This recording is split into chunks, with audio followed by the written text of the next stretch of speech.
My name is Tortess Beasley, and I have 2 sons, 1 grandson. I was born here in Los Angeles, California, raised here in Pasadena, California.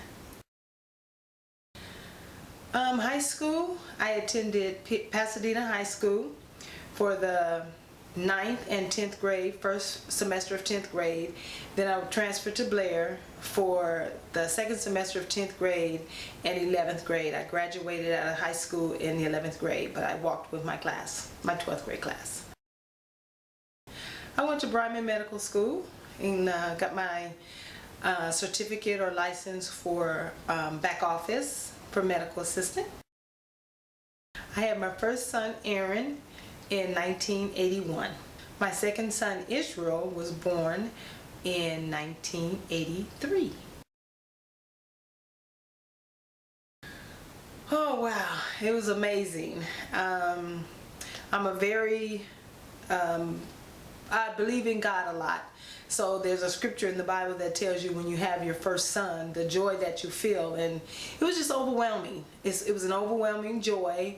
I cried, and just the love that you have for your kids is amazing.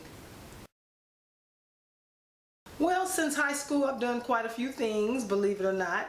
I went to medical school. Like I said, I went to Bryman. Then from there, I went to get my certificate for nurse's assistant. Worked in that field a little bit, and then I went to school.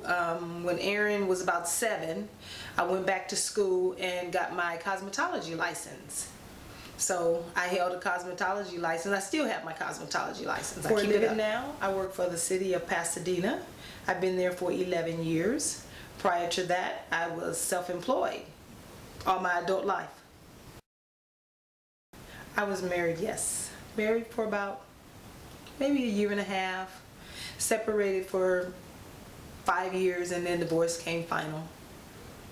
But I raised my kids as a single mother.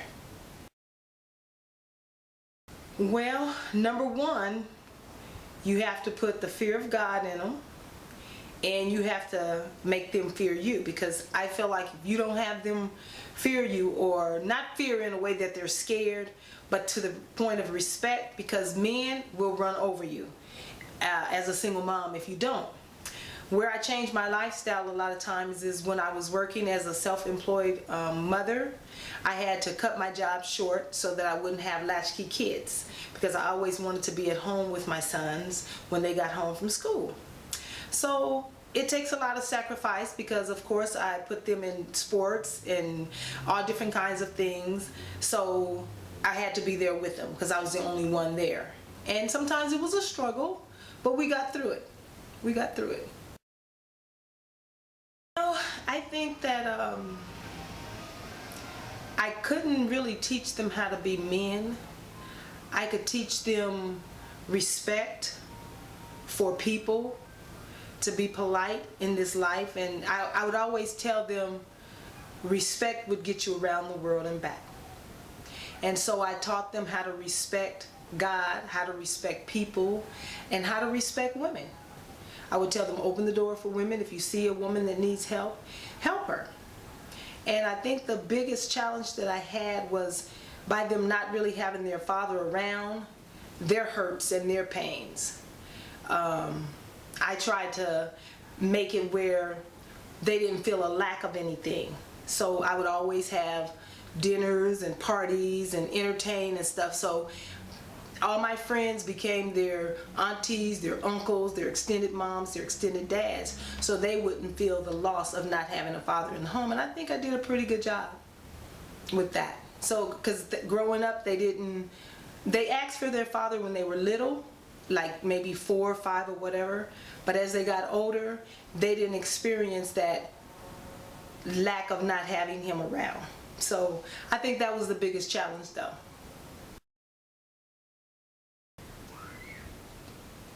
Well, not so much. Thank God that they never been in trouble with the law. They were pretty, like I said, they were pretty respectful kids. I did have to go to the school several times, which is normal for teenage boys, to get in trouble, maybe talking, maybe get into a fight or something like that. But as far as extensive trouble, never. You like it? Thank you. But in my family, the women in my family have thinning hair. And so I got tired of wearing weaves. I got tired of wearing wigs.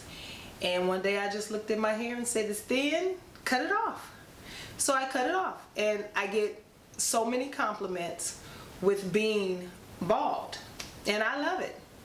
Just dress up, put your big earrings on, and rock it. It's a confidence. Yeah. And you know, it's funny because I did a vision board about 2 years ago before I cut my hair. And on my vision board, there was a lady that I cut out the magazine, and she had a wig on, and she had 2 wigs in her hand. And so my goal was to be free from that. So this is like a freedom for me. And I believe sometimes when you think your scars is something that's a bad thing, but your scars can be turned to something that's beautiful. And I'm very confident in it. I love it. It's just being a mother. It's a love that I don't think anyone else can experience but a mother. I always say there's no greater love than God's love except a mother's love. And so just being a mom, you're so attached to your kids, and they're such a part of you that it's just hard to explain. It's hard to know what I experience as a mother. Children are the greatest joy you can have, I believe, on this earth, and then your grandkids. But yeah, they're the greatest joy you experience on this earth.